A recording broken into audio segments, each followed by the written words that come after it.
Good afternoon, everyone. My name's Wanda Wiegers. I'm chair of the Speakers Committee here at the College of Law, and I'd like to welcome you to the second lecture in our fall series of speakers. At the outset, I want to acknowledge that we are on Treaty 6 territory and the homeland of the Métis.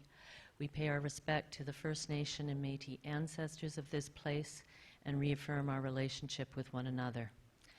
In relation to the Speakers Series, I would like to recognize as well and express our appreciation for the financial contribution made by the McKercher Law Firm. Their support has helped to make the lecture today possible. Finally, I'd like to introduce Amanda Dodge, who will introduce our guest speakers today. Amanda is a supervising lawyer at Classic, the Community Legal Services Clinic, which is located on 20th Street here in Saskatoon. She teaches a clinical law class at Classic to our students and a course on systemic justice here at the college. Amanda? Thanks, Wanda. Good afternoon, everyone. It is just a delight for me to welcome Gemma and Adam here to the University of Saskatchewan, and we're so excited to hear your experiences, your expertise, and your heart for these issues, and in so doing, you're investing in us and what we're doing in clinical law and experiential learning. So thank you so much. So I'll tell you a bit about Gemma and Adam. Gemma is an associate professor at the University of Windsor's Faculty of Law. She has a Bachelor of Arts from Western University, a law degree from Windsor, and a Master's of Law from Osgoode Hall Law School. She researches and writes in the areas of clinical law, dispute resolution, interdisciplinarity, which is a concept so sophisticated that my spell check did not recognize it. I had to practice it 3 times as well, interdisciplinarity, and legal education. She is also active in the Windsor-Essex community, serving as member and past chair of Pathway to Potential, Windsor's poverty reduction strategy. She sits ex officio on the boards of Legal Assistance of Windsor and Community Legal Aid. Prior to joining the Faculty of Law as a professor, Professor Smyth was executive director of the University of Windsor's Mediation Services and a mediator for the Ontario government. She is a chartered mediator with the ADR Institute of Canada. Adam Vasey received his Bachelor of Arts, his law degree, and his Master's of Social Work from the University of Windsor, as well as a Master's of Law from Osgoode Hall Law School at York. He has been the director of Pathways to Potential, the poverty reduction initiative for Windsor-Essex since 2009. Adam is also an adjunct professor with the Faculty of Law at the University of Windsor. In 2013, he was appointed to the Provincial Minimum Wage Advisory Panel and also received the Distinguished Social Worker of the Year Award through the Ontario Association of Social Workers Southwestern Branch. In 2014, Adam was awarded the Law Foundation of Ontario's Community Leadership and Justice Fellowship. In 2015, he received the Odyssey Award through the University of Windsor's Alumni Association. He is currently the president of the Ontario Association of Social Workers Southwestern Branch. So welcome to you both.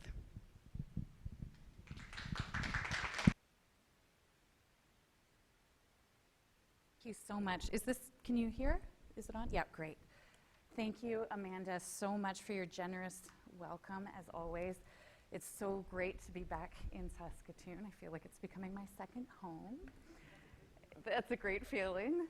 And I'd also like to acknowledge that we are on Treaty 6 territory and the homeland of the Métis. My mother's family came here from Germany and settled here initially. And some of them moved to Ontario eventually, but I still have quite a few family members here who have benefited from this land. And currently we live in, as you know, Windsor, Ontario, and that is unceded territory of the Anishinaabe peoples, specifically the Three Fires Confederacy. And I'd also like to thank Professors Wanda Wiegers, Sarah Buehler, McKercher Lecture as well, who I know can't be with us today. I'd like to thank Katie Riley, who has done really great organizational work, so thank you so much. And of course to Amanda, who is a great colleague and someone I can call and say, is this something that's in any way relevant to you? So hopefully it is. All right, so I appreciate that. So I'm going to talk for maybe 20 minutes or so. Sorry, that light's just getting for about 20 minutes about my piece of this project, and then I'll turn it over to Adam, and we're happy to take questions afterward. So the part that I'll speak about are interviews that I conducted across Canada, specifically on clinical and experiential learning. And then Adam's piece is more focused on externships, as you will have seen from the title. I think my paper was distributed to the faculty. It's in draft form. I would love feedback if you have feedback.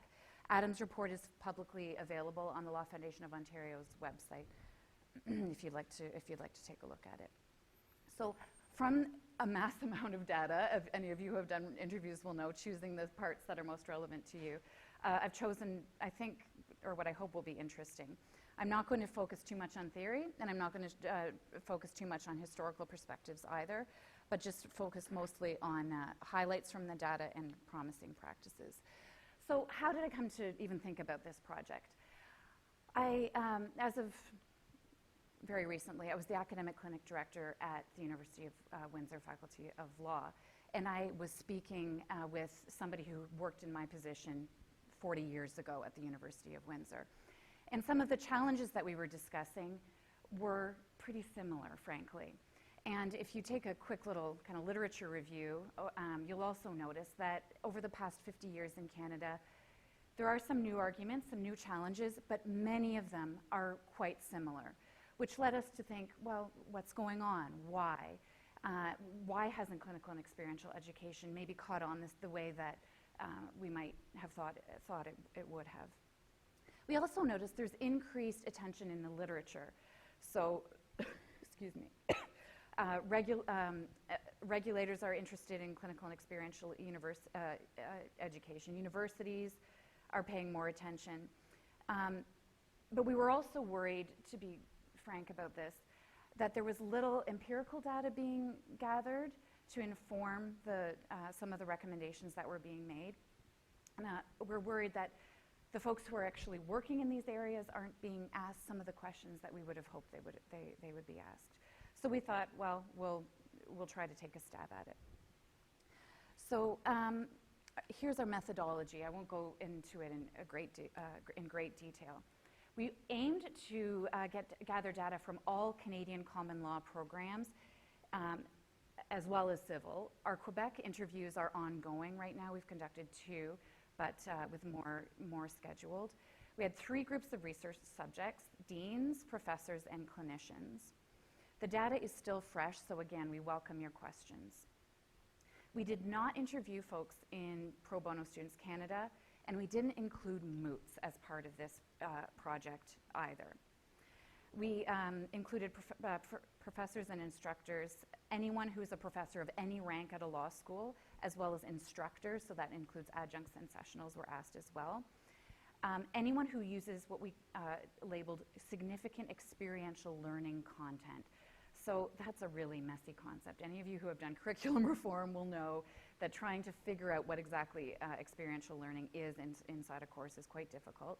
We define this as 50% or more of the grading methodology and or class time spent on experiential education methods or clinical methods.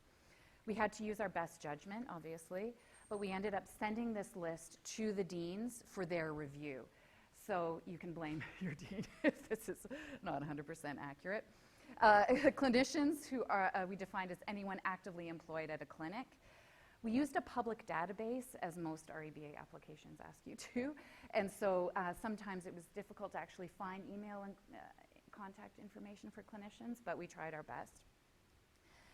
And we came up with a quite large list. If anyone is interested, I can either send it to you or it's posted on the International Journal of Clinical Legal Education website, and it is a comprehensive list of all clinical and experiential learning programs in Canada. It's pretty comprehensive, and it's pretty impressive, actually, to see what's going on in Canada. Now, in terms of anonymity and confidentiality, I won't name a specific law school unless I was given permission to do so or unless it's otherwise publicly available. Any of the clinicians and the professors were completely anonymous, so I wouldn't know where they were from unless they self-identified.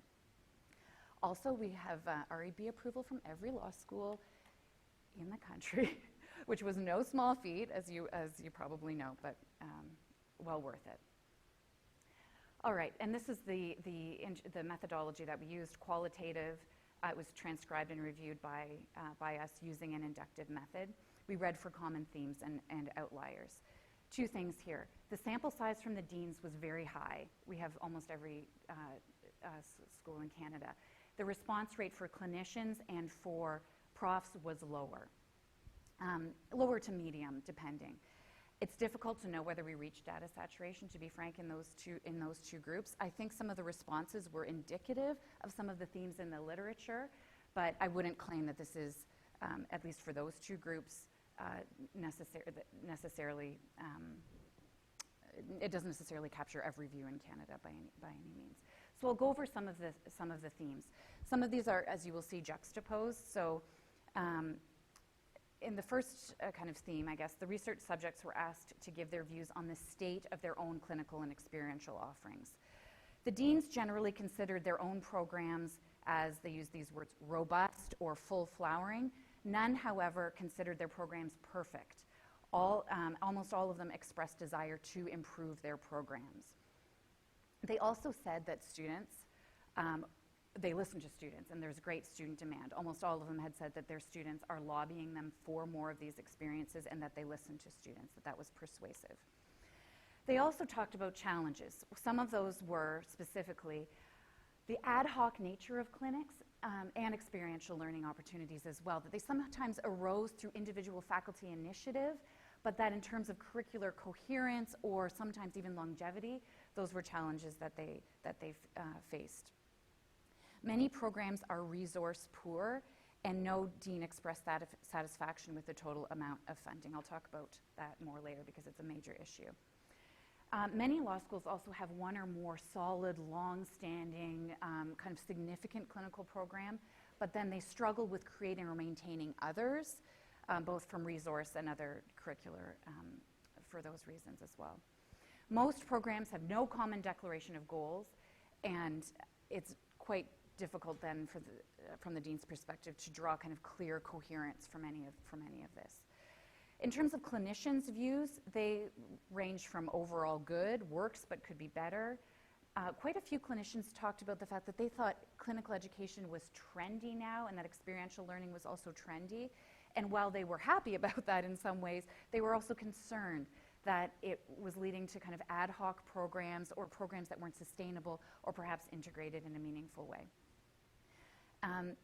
They also talked about a lack of understanding between deans and associate deans, clinicians and professors. One said, I feel like we're speaking different languages, that they have different understandings of the role of the clinic in their school's academic programs. And many clinics also reported challenges just meeting their everyday needs in their own organizations. They were concerned about capacity to just do what needs to be done. So as one said, every day is an uphill battle, and that was not like an outlier sort of a statement. In terms of terminology, there's very little shared definition of even what these things mean. Clinical education, clinical legal education, experiential learning. These terms are used sometimes interchangeably by the respondents.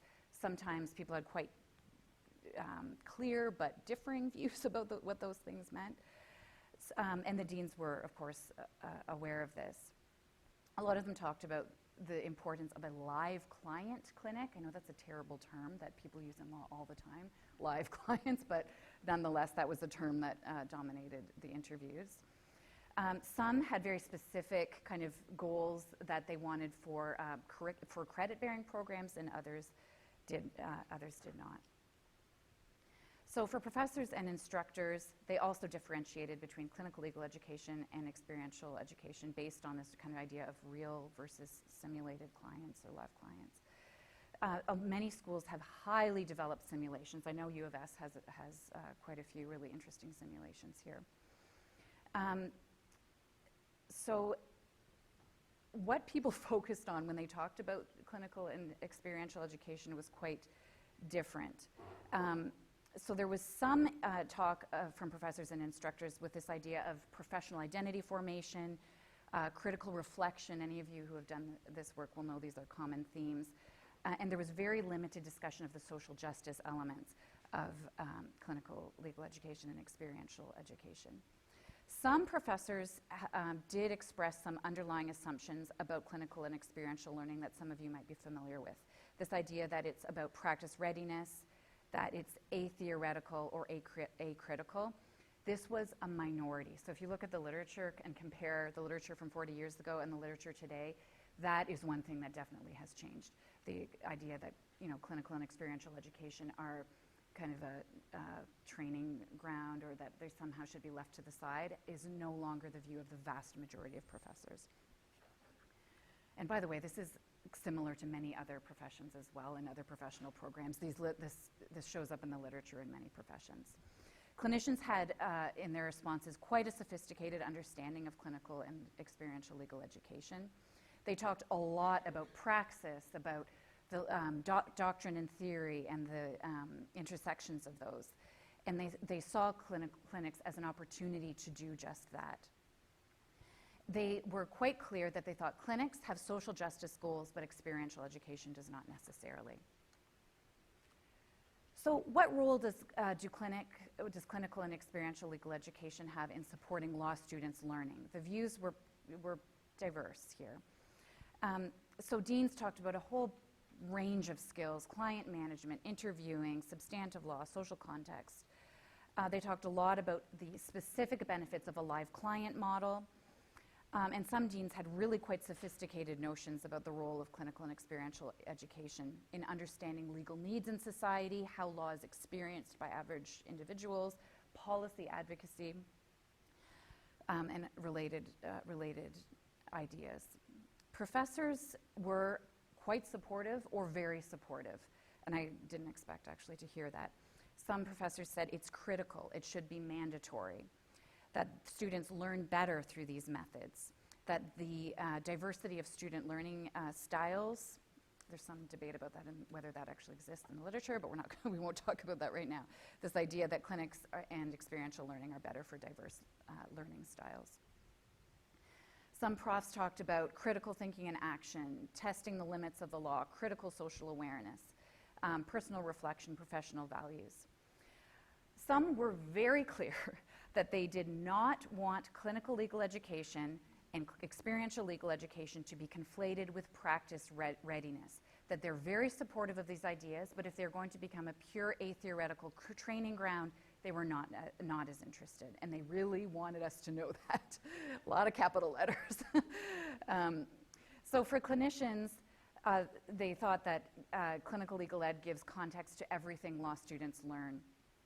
Some did talk about skills training, although I think the respondents had sort of a sense of resignation about it, that they had bigger goals in mind but thought, okay, I know students want these skills and I'll teach them, but I really am more interested in the kind of bigger issues, or what they would qualify as the bigger issues.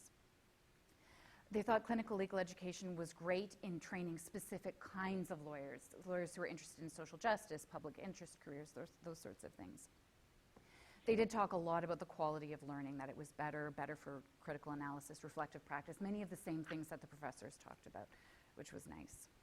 Resources were huge in the challenges and barriers, and I don't think we can shy away from that. There were all kinds of other issues around institutional history, attitudes, and the deans talked a lot about bureaucracy, that they really wanted to do more and felt that they were stymied at every turn. Professors and instructors didn't talk as much about resources, frankly. They were concerned about workload, which I suppose is a form of resource, time, but a lot of really quite interesting pedagogical issues about how do you properly assess, how do you use space meaningfully. So these sorts of spaces aren't always fantastic for experiential and clinical learning. They found it emotionally draining, which I thought was quite interesting. For clinicians, resources dominated almost every response. They were the only group to talk about a hostile social, political, or legal environment in which to work, which I thought was quite interesting.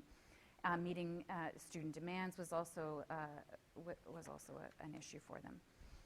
I could go on and on about this, to be honest, but I'm going to, just for time purposes, I'll quickly kind of go through some of the other issues that came up.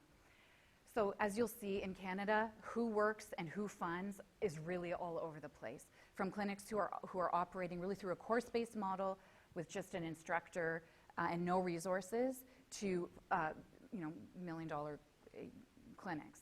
So it's really all over the place. Some are interdisciplinarity, and some are not. Some are operating with private funds, government funds, law foundations, those sorts of things. But it's really all over the place. Most faculties say, all but one actually, because that faculty has just completed a major expansion, say they want to expand their clinical and experiential offerings, and that the vast majority of their faculty are supportive. Although one dean said, there's a lot of pride, not necessarily knowledge, among our faculty members about our clinical programs. Professors were quite scathing, to be honest. That the law faculties are rhetorically very supportive, but with no actual substantive support. Supportive, that said, these are quotes, there's very little funding for in-class experiential learning activities beyond the existing. While my institution is very supportive of experiential education in principle, I'm not convinced we provide adequate administrative and financial support. There were many of those types of themes echoed, that in name we might be interested, but when money comes to the table, it's another problem. And clinicians interestingly had quite a negative view of the faculty's view of them. So I thought those were kind of interesting to juxtapose. Clinicians were pretty negative about what they thought about professors, actually, to be honest with you. And I'll read a quote that was kind of representative. This is from a clinician, the faculty is tolerant of CLE in theory as long as they don't have to do it, and as long as the credit weight does not encroach on what they perceive as important stuff. That was in quotes. They always worry it is not rigorous enough and that it smells too much like practice. As for experiential learning, they all feel they incorporate it into every class they teach, no matter which it is. No one is too sure what experiential education is, so they all say they do it. So, yeah. And then many said they're not supportive at all. There's a tension. So the clinicians were quite negative here. And I think understandably, if we look in historical context, which we don't have time to do today. So there was a theme also about pedagogy and public service. Quickly, deans did not feel that clinics and experiential learning should be meeting access to justice crises, I guess to use the kind of common language now in Canada, whereas clinicians thought they were meeting significant access to justice needs. The deans were this was definitely a source of tension in the data. Is there any integration of these programs in the curriculum at any law school? No. These were the answers. There's one kind of mild outlier that I'll talk about now in promising practices. I'll only highlight a few of them here. They're laid out in the paper in some detail, but we're also writing a final report with recommendations that we're happy to give to you. We're doing this, we wanted to do work with the civil law schools and then do an international comparison. So that will be all recommendations in international perspective. So one law school had really had infused their curriculum with this three-pronged approach. Every experience had to include relevant law and context, substantial experiential engagement, and reflective practice. So nothing would pass through their academic planning without those three. At the University of Calgary, this is, I think, common knowledge. They invited folks from medicine and from their continuing education center to sit on their curriculum committee. And it was really interesting. They talked about it adding, of course, an interdisciplinary perspective, but also challenging kind of the common knowledge that some people seem to have about what's important in law school and what's not, and how people learn. So that was really, they said, very, very useful. Other deans and clinicians and professors talked a lot about needing a thorough understanding of the community in which you're working and reaching out to others before embarking on a clinical program. That was key for them to be successful. Having thought leaders who are respected on faculty was very important. And quite a few respondents talked about needing to increase dialogue between governing authorities, whether that's our law societies, the Federation, funders, our law foundations, about what we're doing. Because I think there are reports coming out making kind of assumptions about what's going on in law schools without maybe without really investigating what is actually going on. And then a couple of highlights from this slide. Allard School of Law, you will probably know, had a huge infusion of private funds. Some of those funds are tied to experiential learning annually. So if donations are something you're considering, perhaps tying those to experiential and clinical learning is one practice that seems to be working in BC.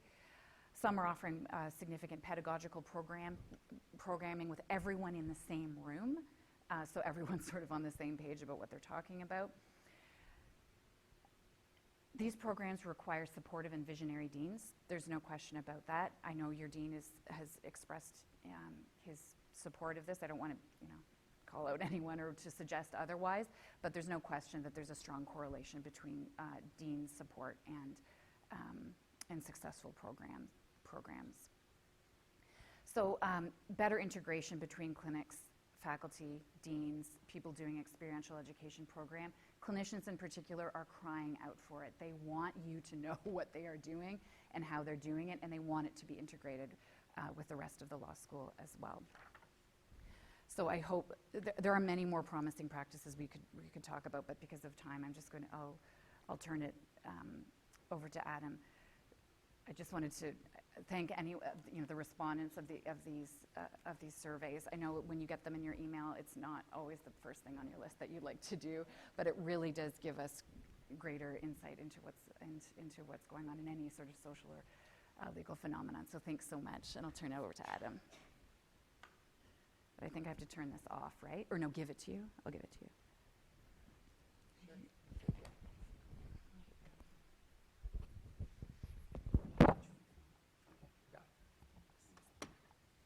Good job.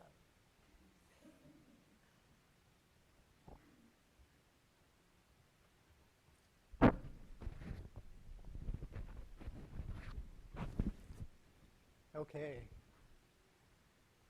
All right, well, thanks. So part two is some of the elements of my talk are actually going to touch on some of what Gemma already alluded to. There is a lot of connection and some overlap, and actually one of the projects I'll talk about was one that Gemma worked on. So for those of you, as Gemma mentioned, for the Law Foundation of Ontario, I was involved in a project looking at the development of a framework for a social justice externship model. And that was specifically looking at the Windsor law context and whether there might be a need from students and faculty and community partners for social justice externship program. And the reason why that was interesting to me is having actually gone through Windsor law myself and then taking a very meandering route to, ultimately to social work and then into the not-for-profit sector, but also teaching students currently in the Master of Social Work and Law dual degree program. One of the common themes that comes up frequently from students at Windsor Law is that I wish there were more opportunities for me to get involved in social justice opportunities. Placement opportunities specifically. It's something that comes up a lot, and I think because Windsor Law puts a lot of emphasis on access to justice and social justice. So that was really the starting point for me, was looking at whether there would be some merit in developing a model that would provide more opportunities for students who are interested in that beyond the clinical programs at Windsor Law, which are excellent and provide great opportunities. But from my perspective, I was kind of coming at it because my work at Pathway to Potential focuses on anti-poverty work, and a lot of that is engaging with policy change and policy development. I thought maybe there's a way that students could law students specifically could get involved in that type of work in the community in a non-traditional type of legal setting or a non-traditional type of setting. So that's the starting point. So I might go through some of the slides a little bit quickly, but if you're interested in any of the details, it's all in the Law Foundation report. so I basically looked at the literature on externships, and I'll talk about what an externship is and how that's different from some of the other terminology that we might be familiar with. And I also looked at, as I mentioned, working with Gemma. Gemma actually did an analysis of a project pilot project that engaged students from the law school in a placement at Pathway to Potential dealing with social policy. So that project also formed my report and some of the recommendations. And then I did 3 online surveys for students, faculty, and staff at the law school, and then community organizations on whether they would be interested in seeing a social justice-oriented externship model. So legal externships, and I learned a lot about externships. I remember having conversations very early on in this project with Gemma, like, what is an externship? What are you, because it seemed like such a, I have a lot of interns at Pathway to Potential that do placement, but the externship literature, as I came to learn, was very well developed, especially in the U.S. And the traditional legal externship model is essentially when a student is performing sort of non-clinical practice within a law office under the supervision of a lawyer working in that office. So the lawyer would essentially be considered the field supervisor. And then the student would also be supervised by a faculty member at the law school. And so that's what makes externship models distinct from the clinical work, clinical placements, is that you have that dual supervision model where you have the student who's got supervision from a lawyer on site, and then also has faculty support and also an opportunity to work with the faculty member on some of the issues that might arise in that externship setting. So there are a lot of really good practices out there that we've learned from externships that have been developed, and really it's, a lot of it Gemma's already talked about, but the importance of being immersed in practice and that dual supervision as I talked about. But the guided reflection is really important to this process of being able to be immersed in a practice setting and be going through the problems that are occurring in real time, and then having that opportunity to reflect on it and have exercises that encourage the student to go back and really process what is being learned in that setting.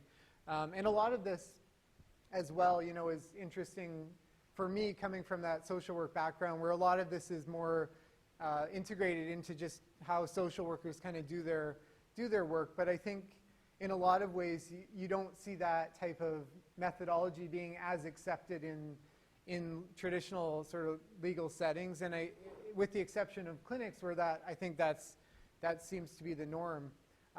The other, there's also a big emphasis in the literature on externships on that self-determination, self-reliance on the part of students who often are going into an externship setting alone. So they might be the only student in an externship setting versus thinking about a clinic where you'd be potentially working with a lot of other students and maybe students from other disciplines and having that support network. But externships, there's a big emphasis on you might be the only student in that type of environment. So having to really be intentional about setting goals, setting your own individual learning goals as a student, and then making sure that those are being followed through with. And that also requires that the faculty member and there's great communication between the faculty member and the on-site supervisor if that happens to be a lawyer. Another important part of externship best practices is that curricular integration that Gemma talked about. And so I think it's important to point out that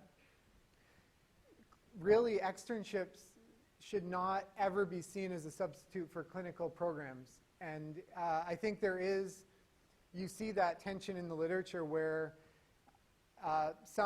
there is I think a tendency for some administrators to see externships as a cheaper option to clinical programs and to want to create them for, out of expediency. But really the literature is very clear on the need to have a very clear curricular integration, a really well-developed model where essentially, I mean, externships should fall underneath the clinical program.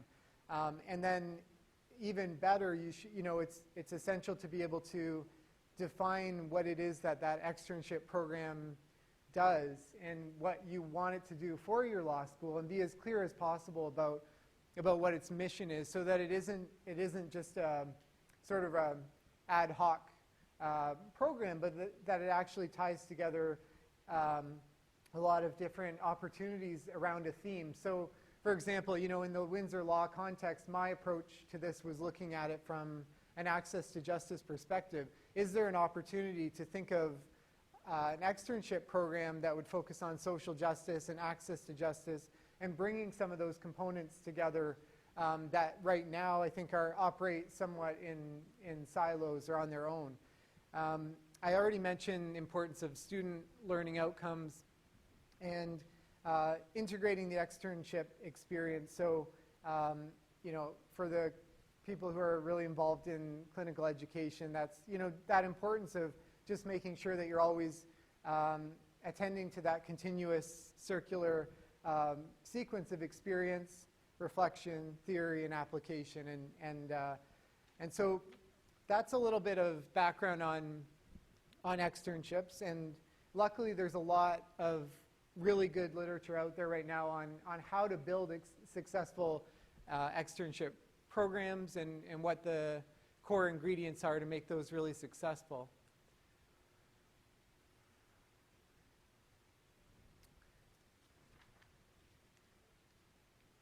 So now I'm going to turn to the precursor to looking at the Law Foundation work that I did.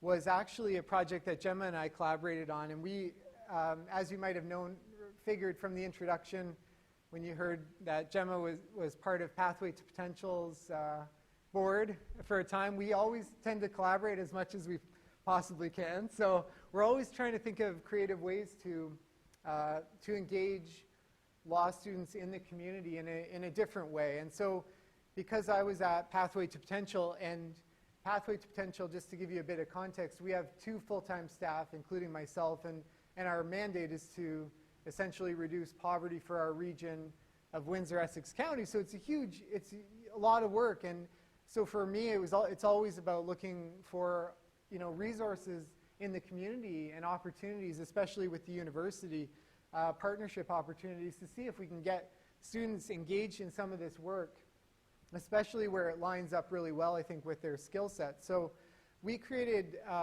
this poverty and policy externship pilot project, and we got a little bit of research funding to basically place law students in on-site at Pathway to Potential for 4 months. And we were able to pay them through the grant for that 4-month period.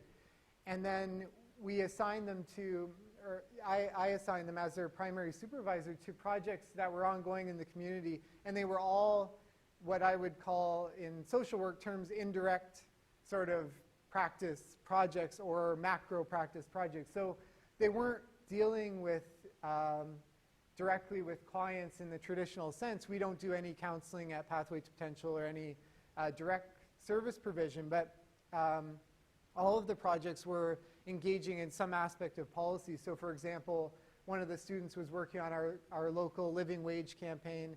Another one was working on developing food security policy to help support municipal leaders in changing some of their approaches to food security.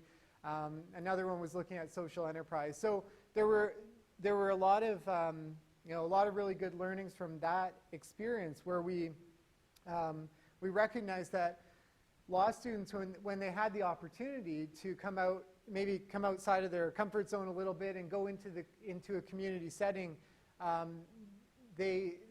least these 4 law students who took part in this project were really fulfilled by the work and found it invigorating and challenging to their own views of what practicing law was, and even challenging to their views of what working with policy was, because working with policy in the context of Pathway to Potential on developing a local living wage policy didn't look anything like, I think, what they were perhaps accustomed to thinking of policy as in the context of law school. So they talked about that importance of, first of all, it was important for me in hiring them to ensure there was a good fit and do, interview them, make sure that they had some prior experience that would lend itself to that setting, but also giving them opportunities to learn about policy. And we actually had a social work professor come in and teach them Policy 101 and Policy 102, which it's kind of exploded their brains and got them thinking about policy very differently and starting to see that policy is everywhere. And we're not just always talking about the typical legislative process. And they also talked about the importance of feeling like their work was really meaningful, having autonomy and independence to take on these projects. And they talked about the fact that having a supervisor that had some understanding of law school and legal education, but also some understanding of social work was helpful. But they also talked about the impact on them of being in a multidisciplinary environment, because Pathway tends to have other students. I think at the time we had communication, film students, and nursing students all working on projects collaboratively. So at the end of the placement, the students were given the opportunity to write a paper during the next semester that would in some way build on their experience in the placement, and 3 of the 4 students took that opportunity. So overall, we were really pleased by the results of that project, and that sort of fed into looking at a broader idea of Windsor law, developing a social justice externship program. And the way that I was coming at it was really from the perspective of, could we think about placing law students in community organizations that might not even be typical, like not necessarily law firms, but not-for-profit organizations, and think about finding ways for law students to get involved? Because anecdotally, I've been hearing, I know from working in the not-for-profit sector, there's a huge need for students, and I know how talented and passionate law students are, and how many, what they can bring to these organizations. So I was really looking at it from that perspective, which is different from what I think a lot of the literature on externships talks about, which is really that more traditional definition that I talked about, where a law student is working with a law firm. So just wanted to make that caveat kind of clear that was my own bias. But my starting point was surveying the law students on whether they would be interested in this type of social justice externship program, and the majority seemed very excited by that idea, that there seemed to be a real desire on the part of students to have more opportunities to get involved in social justice work in the community in some way. And over 90% talked about the fact that there is a clear need for additional placement opportunities. So I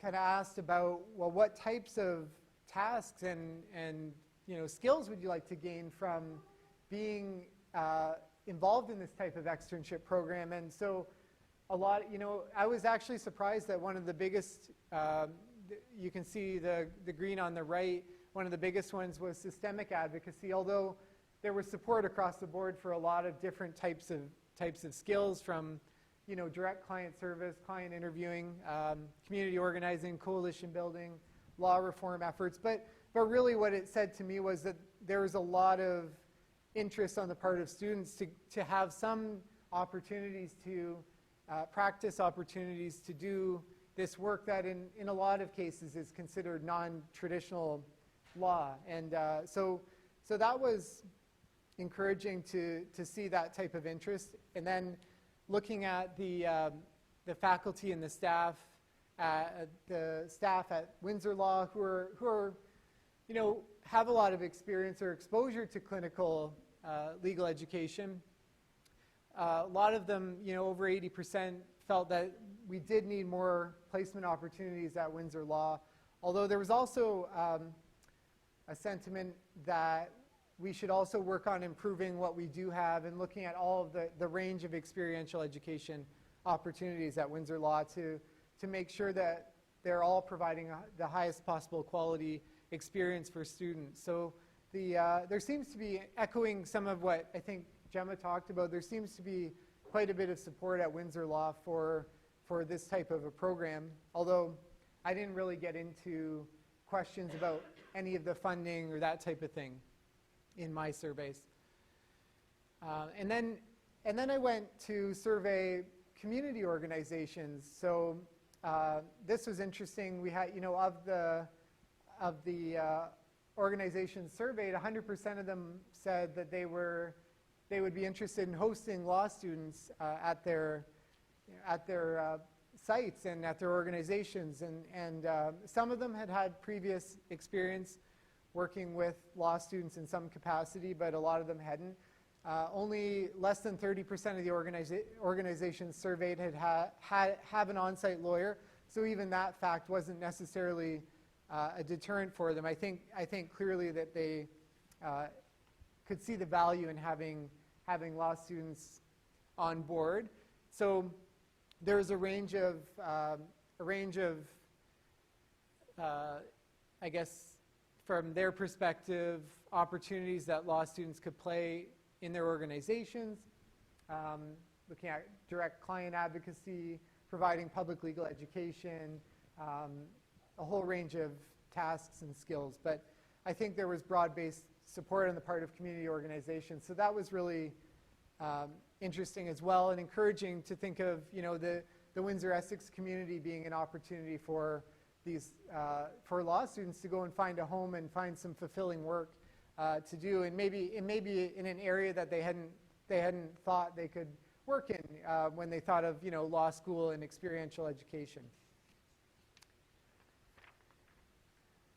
And then finally here, these are just some of the tasks that the community organizations identified that they would like to have some support with.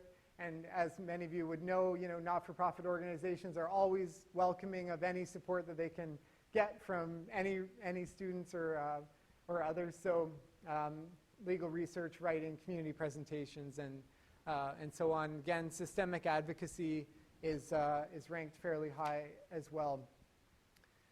So just to wrap up, and then I want to make sure we leave some time for questions or comments. But the highlights of my recommendations for the Windsor Law School were that if they are to develop a social justice or an externship program at Windsor Law, it should build on the strengths at Windsor Law and have a social justice focus, and also interdisciplinary as well, if possible, considering that that's a big part of our focus at Windsor Law. As I mentioned, keeping the externship program distinct, but obviously complementary to the clinical program. So not ever seeing the externship program as a way of eroding the clinical program or replacing it, but just making sure that you're building on that strength. And then looking at the externships occurring in the second or the third year of the curriculum. It's really essential as well to make sure that the on-site supervisors are well trained, and that there's a rigorous orientation of the students in these externship programs. So looking at some sort of integration seminar. And then finally, and very importantly, having adequate staffing. So hiring an externship professor, which Windsor Law has already made a commitment to doing. But that's also really important in the literature, looking at the need to have a tenure track faculty holding that position, ideally, of that externship professor, so that you're not getting into a situation where you have seen models where the externship coordinator is connected to the alumni affairs department or whatever the case might be, and there's different objectives. So that was, again, another important recommendation that came out of my work. So I'm happy to discuss any of that further, but as I said, if you're interested, there's a lot more detail in the Law Foundation report. Thanks a lot.